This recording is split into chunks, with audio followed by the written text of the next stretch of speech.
Decision ತಗೋತೀನಿ. ಮಾಡ್ತೀವಿ, ನಮ್ಮ ಪಕ್ಷ ಇನ್ವಾಲ್ವ್ ಮಾಡ್ತೈತ್ರಲ್ಲಿ, ನಮ್ಮ ಭಾರತೀಯ ಜನತಾ ಪಕ್ಷನೂ ಇನ್ವಾಲ್ವ್ ಮಾಡ್ತೈತ್ರಲ್ಲಿ. ಕಾನೂನು ನಾವು ಅಶೋಕ್ ನಮ್ಮ ವಿರೋಧ ಪಕ್ಷ ನಾಯಕರಾದ ಅಶೋಕ್ ಮುಖಾಂತರ ಅದನ್ನು ಅವರನ್ನು ಬೆಂಬಲವಾಗಿ ನಾನು ಹೇಳ್ತೀನಿ. ಅಶೋಕ್ ಮುಖಾಂತರ ನಾವು ಸಮಾಜದ ಎಲ್ಲರೂ ಪಕ್ಷಾತೀತ ಇದರಲ್ಲಿ ಪಾಲ್ಗೊಳ್ಬೇಕಂತ ಮನವಿ ಮಾಡ್ಕೊತ ಮುಖಾಂತರ ಇದು ಒಬ್ಬ ಗ್ರೇಟ್ ಟು ದೊಡ್ಡ ಅನಾಹುತ ಮಾಡೋಕ್ಕೆ ಧೈರ್ಯ ಬಂದಂಥ ನಾವು ಹಿಂದಿನ ಷಡ್ಯಂತ್ರ ಏನಿದೆ ಅಂತ ಹೊರಗೆ ಬರಬೇಕಂತ ಈ ಸಂದರ್ಭದಲ್ಲಿ ನಾವು ನನಗೆ ಗೊತ್ತಿಲ್ಲ. ನಾನು ವಿರೋಧ ಪಕ್ಷ ನಾಯಕರು ಅಷ್ಟೇ ಹೇಳ್ತೀನಿ ನಾನು. ಯಾಕಂದ್ರೆ ಅವರು ಒಳಗೆ ಈಗ ನಾಳೆ ಸೋಮವಾರದ ಒಳಗೆ 19 ಹೊರಗೆ ಅಷ್ಟೇ.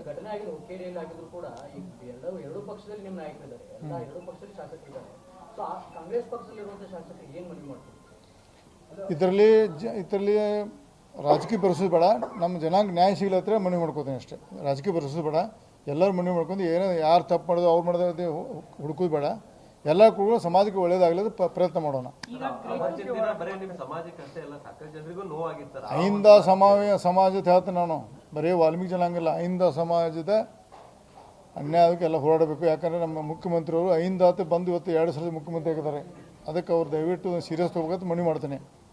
ಎಸ್ ಆಗಿಲ್ಲ, ಬಹುಶಃ ಪ್ರಮೋಷನ್ ಕೊಡ್ತಾರೆ, ನೋಡ್ಬೇಕಷ್ಟೇ. ನೋಡೋಣ. ಎಸ್ ಅದು ನಮ್ಮ ಟೀಮ್ ಕಾನೂನು ತಜ್ಞರು ಮಾಡ್ತಾ ಇರ್ತಾರೆ.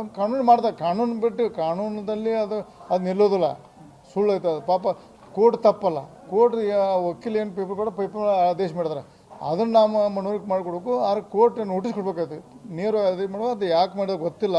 ನಾವು ಕಾನೂನು ಪಂಡಿತರಲ್ಲ, ಅದನ್ನು ನಮ್ಮ ವಕೀಲ ಚರ್ಚೆ ಮಾಡ್ತಾರೆ. ಅದನ್ನು ಕ್ವ್ಯಾಶ್ ಮಾಡಿ ನಮ್ಮ ಜನಾಂಗ ಮುಂದೆ ಆಗುವಂಥ ನಾವು ತಪ್ಪಿಸ್ತಕ್ಕ ಈಗ ಟೆಂಪರರಿ ಪ್ರಯತ್ನ ಮಾಡ್ತೀವಿ.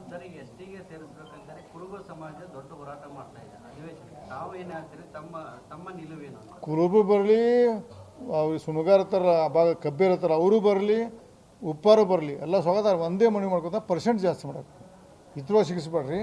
ನಮ್ಮ ಪರ್ಸೆಂಟ್ ಅವ್ರು ಎಷ್ಟು ಬರ್ತಾರೆ OBC ತೆಗೆದು ನಮಗೆ ಜಾಸ್ತಿ ಮಾಡಿ ನಮ್ಮ ಯಾಕೆ 50 ಕೆಜಿ ಜಾಸ್ತಿ ಆಗೋಲ್ಲ ಅಂತ OBC ಬಂದು ಎಲ್ಲ ಬರಲಿ, ಅವ್ರು ಪರ್ಸೆಂಟ್ ಜಾಸ್ತಿ ಮಾಡಲಿ ಅಂತ ಮನವಿ ಮಾಡ್ಕೋತೀನಿ. ಡಿಸಿಷನ್ ತಗೋತೀನಿ. ಮಾಡ್ತೀವಿ, ನಮ್ಮ ಪಕ್ಷ ಇನ್ವಾಲ್ವ್ ಮಾಡ್ತೈತ್ರಲ್ಲಿ, ನಮ್ಮ ಭಾರತೀಯ ಜನತಾ ಪಕ್ಷನೂ ಇನ್ವಾಲ್ವ್ ಮಾಡ್ತೈತ್ರಲ್ಲಿ. ಕಾನೂನು ನಾವು ಅಶೋಕ್ ನಮ್ಮ ವಿರೋಧ ಪಕ್ಷ ನಾಯಕರಾದ ಅಶೋಕ್ ಮುಖಾಂತರ ಅದನ್ನು ಅವರನ್ನು ಬೆಂಬಲವಾಗಿ ನಾನು ಹೇಳ್ತೀನಿ. ಅಶೋಕ್ ಮುಖಾಂತರ ನಾವು ಸಮಾಜದ ಎಲ್ಲರೂ ಪಕ್ಷಾತೀತ ಇದರಲ್ಲಿ ಪಾಲ್ಗೊಳ್ಬೇಕಂತ ಮನವಿ ಮಾಡ್ಕೊತ ಮುಖಾಂತರ ಇದು ಒಬ್ಬ ಗ್ರೇಟ್ ಟು ದೊಡ್ಡ ಅನಾಹುತ ಮಾಡೋಕ್ಕೆ ಧೈರ್ಯ ಬಂದಂಥ ನಾವು ಹಿಂದಿನ ಷಡ್ಯಂತ್ರ ಏನಿದೆ ಅಂತ ಹೊರಗೆ ಬರಬೇಕಂತ ಈ ಸಂದರ್ಭದಲ್ಲಿ ನಾವು ನನಗೆ ಗೊತ್ತಿಲ್ಲ. ನಾನು ವಿರೋಧ ಪಕ್ಷ ನಾಯಕರು ಅಷ್ಟೇ ಹೇಳ್ತೀನಿ ನಾನು. ಯಾಕಂದ್ರೆ ಅವರು ಒಳಗೆ ಈಗ ನಾಳೆ ಸೋಮವಾರದ ಒಳಗೆ 19 ಹೊರಗೆ